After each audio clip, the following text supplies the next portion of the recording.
영국의 유럽연합 탈퇴 결정, 이른바 브렉시트가 현실화되면서 글로벌 경제는 요동치고 있습니다. LG경제연구원의 조영무 박사와 이와 관련해서 여러 이야기를 한번 나눠보도록 하겠습니다. 어서 오십시오. 네, 안녕하세요. 예. 일단은 브렉시트란 단어가 굉장히 생소하잖아요. 한 문장으로 그 여파와 관련해서 좀 정리를 해주신다면 어떨까요? 브렉시트는 사실 영국을 의미하는 브리튼과 탈퇴를 의미하는 엑싯의 그 결합 용어죠. 한마디로 영국이 유럽연합 안에서 탈퇴를 한다라고 하는 의미라고 볼 수가 있겠고요. 지난 한 20, 30년 동안 영국은 유럽연합 안에 한 부분, 그러니까 별도의 국가가 아니라 마치 하나의 부분처럼 작용을 해왔죠. 네. 그렇다 보니까는 외교라던가 또는 이러한 통화정책이라던가 예. 재정정책이라던가 많은 부분에서 유럽연합의 규정을 적용을 받아왔는데요.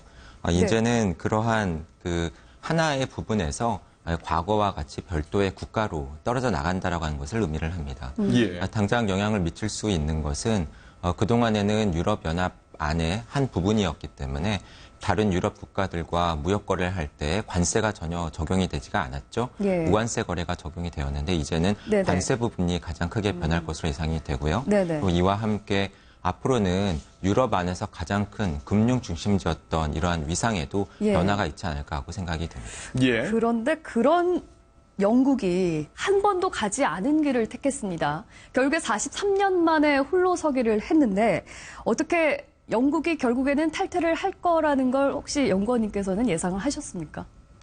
솔직하게 말씀을 드리면요. 저도 남을 가능성이 더 높다라고 전망을 하고 있었고요. 예. 그것은 아마 저를 비롯한 이코노미스트라든가 대부분의 이러한 그 연구 관계자분들은 그렇게 전망을 하셨던 것 같습니다. 거의 막판 영국의 여론조사에서도 잔류 쪽에 많이 힘을 실었었죠. 그랬죠. 네. 그렇다 보니까 실제로 브렉시트가 결정이 되고 나서 금융시장이 크게 유동을 쳤었던 중요한 이유도 금융시장은 이러한 결과를 예상하지 않았기 때문이라고 볼 수가 있겠습니다. 그런데도 영국이 결국에는 탈퇴를 선택한 이유, 가장 큰 이유는 뭐라고 보십니까? 크게는 두 가지 정도로 정리를 해볼 수 있겠는데요. 첫 번째는 역사적 그리고 정치적인 요인이죠. 우선 영국은 오랫동안 영국 대륙과 거리를 두는 이러한 정책을 유지를 해왔는데요. 네. 특히 프랑스라던가 독일을 중심으로 해서 이루어졌었던 유럽 통합의 과정에 있어서 지속적으로 거리를 두는 일종의 분리주의라고 볼 수 있는 그러한 외교 정책을 지속을 해왔죠. 예. 특히 과거 대영제국에 대한 향수가 남아있는 노년층을 중심으로 해서 이번에 브렉시트에 대한 찬성 비율이 높았던 것도 중요한 이유라고 볼 수가 있겠고요. 네. 이와 함께 시리아 내전 이후에 많은 난민들이 유럽 대륙으로 유입이 되면서 네. 지난 1년 동안에만 30만 명이 넘는 외국인 난민들이 영국으로 유입이 되었는데 이들이 저소득 또는 저임 근로자들과 일자리를 놓고 경쟁을 벌인 것이죠. 네. 그러다 보니까 여기에 대한 불만이 많이 높아졌다라고 하는 게 한 이유가 될 수 있겠고요. 또 다른 중요한 이유로는 경제적인 요인입니다. 네. 영국은 유럽연합 안에서 중요한 경제적인 지위를 차지하고 있고 유럽연합 내에서 2위 규모고 또 세계 경제에서는 거의 5위 규모를 가지고 있는 나라라고 할 수가 있겠죠. 그렇죠. 굉장히 큰 경제 규모를 갖추고 있는데. 그러한 경제적인 지위 때문에 유럽연합 안에서 네 번째로 많은 재정 분담금을 내고 있었는데요.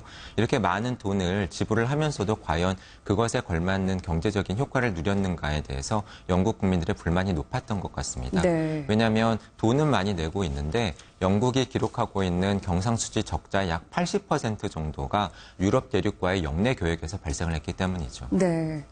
이게 주변국들의 영향을 미칠 것이 이제 분명해 보입니다. 지금은 뭐 내부적으로 영국 연합 내부에 그런 문제를 좀 집중해 주셨는데, 뭐 투표율 이제 다른 나라에서의 어떤 선거 결과를 좀 보면 이제 반 유럽 연합 움직임이 좀 거세지는 것 같아요. 그러니까 네. 좀 도미노식으로 이제 탈퇴 움직임이 커지는 거 아니냐 이런 얘기가 나옵니다. 그렇습니다. 말씀하신 것처럼 최근에 유럽뿐만이 아니라 전 세계적으로 나타나고 있는 것이 경제가 어렵다 보니까는 그 화살을 바깥으로 돌리고 특히 이민자들 또는 외국인들에 대한 반감이 높아지는 것, 그리고 내부적으로는 극우주의 정당 또는 민족주의 성향의 정당들이 득세를 하고 있는 것이 특징입니다.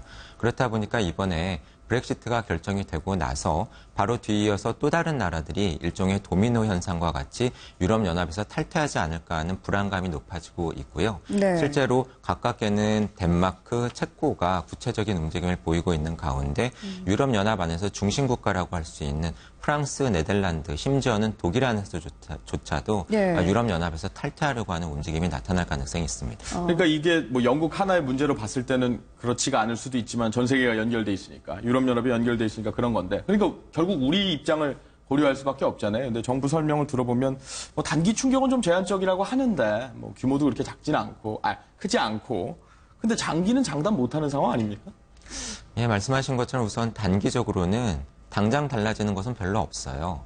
영국이 유럽연합에서 탈퇴를 하긴 했지만 그렇다고 해서 유럽연합과 FTA 협정을 맺었던 우리나라와의 관계가 당장 달라지는 것은 아니고요. 네. 이러한 무역과 관련된 조치들은 앞으로 2년간으로 예상이 되는 협상 기간 동안에 영국과 유럽연합, 그리고 우리와 영국, 그리고 우리와 유럽연합 사이에 새로운 관계를 설정해야 됩니다.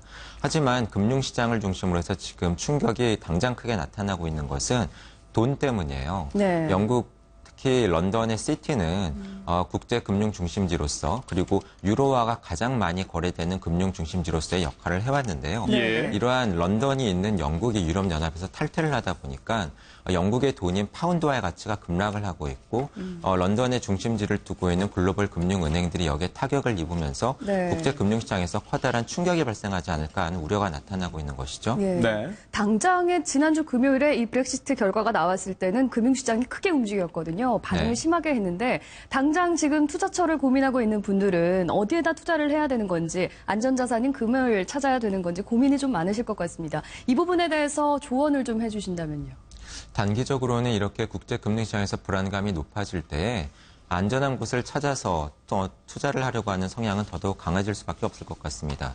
이러한 때 대표적인 안전자산으로 분류가 되는 것이 화폐 측면에서는 미국 달러화와 일본 엔화, 그리고 금융자산 측면에서는 미 국채라던가 또는 독일의 국채, 그리고 일본의 채권 이러한 것들이 분류가 되고 있고요. 실물자산 측면에서는 금이라던가 이러한 다른 대체 투자처들이 각광을 받죠. 네. 하지만 중요한 것은 이러한 추세가 과연 언제까지 지속될 수 있을 것인가에 대한 변수가 있고 또 나아가서 어려운 상황을 타개하기 위해서 미 연준이라든가 일본 중앙은행이 더더욱 돈풀기를 가속화시킬 가능성이 있다라고 하는 점에서 네. 이러한 대체 투자처를 찾으실 때에도 신경을 쓰실 필요가 있을 것으로 보입니다. 네, 알겠습니다. 오늘 말씀 여기까지 듣겠습니다. 감사합니다. 고맙습니다. 네, 감사합니다.